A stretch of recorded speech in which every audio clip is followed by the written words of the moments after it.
ainsi que des autres citoyens qui ont été physiquement affectés par les manifestations en cours. Daniel Chapo, successeur de Felipe Nyusi, a remporté 70,67% des suffrages, suivi du candidat indépendant Venancio Mondlane, arrivé second avec 20,32% des voix. L'opposition, qui avait appelé à manifester contre ce qu'elle considère comme un hold-up électoral du Frélimo, au pouvoir depuis 1975, a déposé des recours auprès du Conseil constitutionnel. Les premiers visiteurs sont arrivés dans la nuit, dès l'annonce du décès. Depuis, la maison familiale dans le quartier de Yantala, 2e forage à Niamey, ne désemplit pas. À l'extérieur, dans la cour, les plus jeunes sont réunis. Familles, voisins, militants politiques. À l'intérieur, sur cette terrasse, des camarades de lutte du défunt. El Hadji Nouhou a été son conseiller lorsqu'Ama Amadou était président de l'Assemblée nationale. C'est un grand homme, un bob qui est tombé. Pas pour sa famille, pas pour Niamey, c'est pour tout le Niger. Un soucieux de son pays, intègre, qui aime que son pays. Et il a donné sa vie pour son pays. Le ministre de l'Intérieur vient présenter les condoléances du président de la transition, le général Tchiani. Il s'enquiert aussi auprès de la famille de ses souhaits pour les obsèques de celui qui a été une figure de la politique nigérienne. Nous savons ce qu'il a été pour le Niger. Un grand homme. Nous devons rendre hommage. Un hommage mérité pour tout ce qu'il a fait pour ce pays. Une cérémonie aura lieu ce vendredi après la grande prière à la présidence. Le corps d'Ama Amadou rejoindra ensuite son village natal de Youri.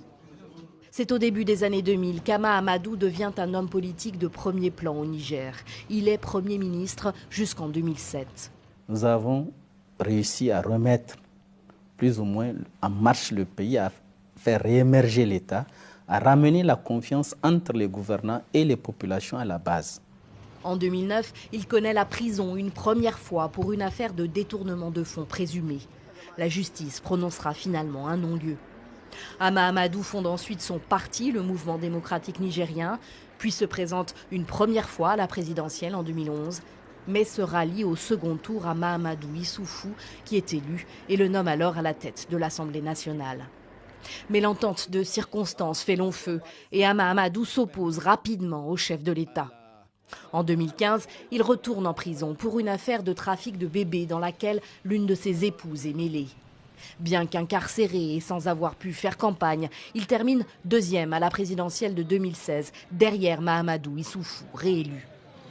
Ama Amadou, que l'on surnommait le Phénix, tentera sa chance une dernière fois, 4 ans plus tard.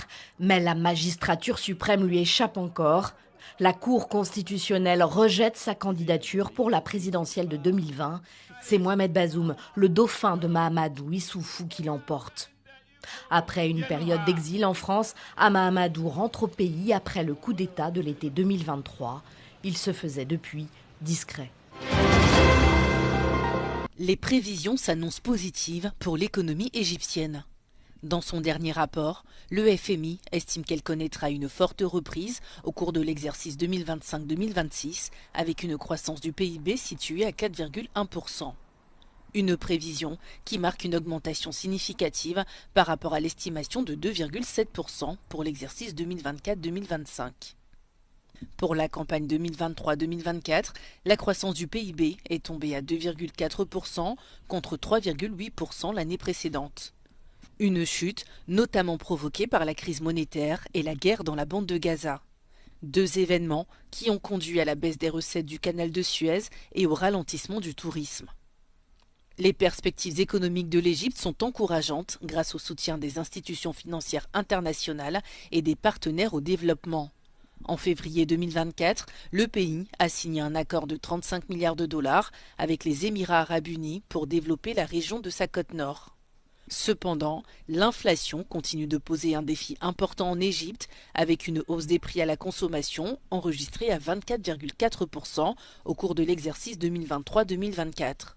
Le FMI prévoit une augmentation à 33,3% au cours de l'exercice suivant, avant de diminuer à 21,2% au cours de l'exercice 2025-2026. La Journée mondiale de la polio est célébrée le 24 octobre. Cet événement vise à renforcer les efforts pour éliminer cette maladie. En Afrique, des progrès significatifs ont été réalisés.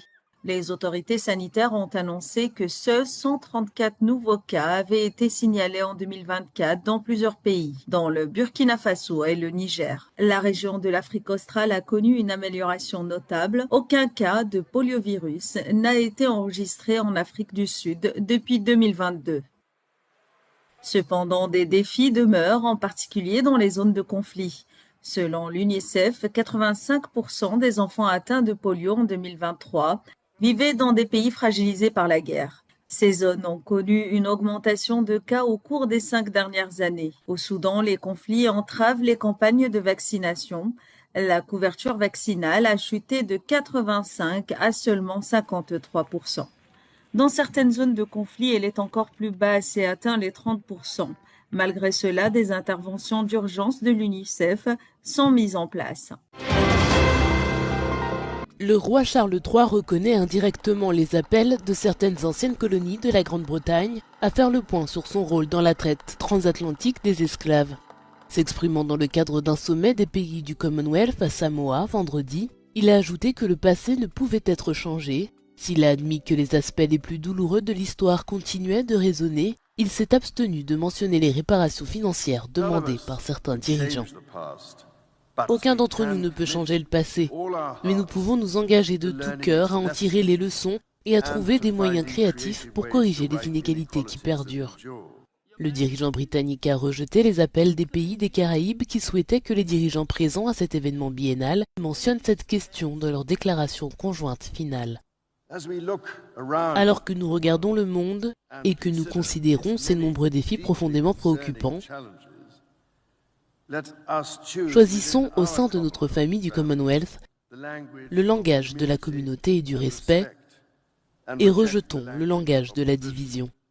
Le Royaume-Uni n'a jamais présenté d'excuses officielles pour son rôle dans la traite, au cours de laquelle des millions de citoyens africains ont été enlevés et transportés vers les plantations des Caraïbes et des Amériques pendant plusieurs siècles, enrichissant ainsi de nombreux individus et entreprises.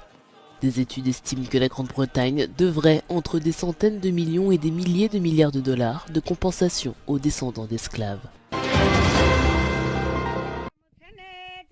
Sylvie Mbonimpa, tu les salues et que tu les embrasses en même temps, c'est un signe de respect et ils se sentent heureux. Ils sentent qu'il n'y a pas d'hypocrisie.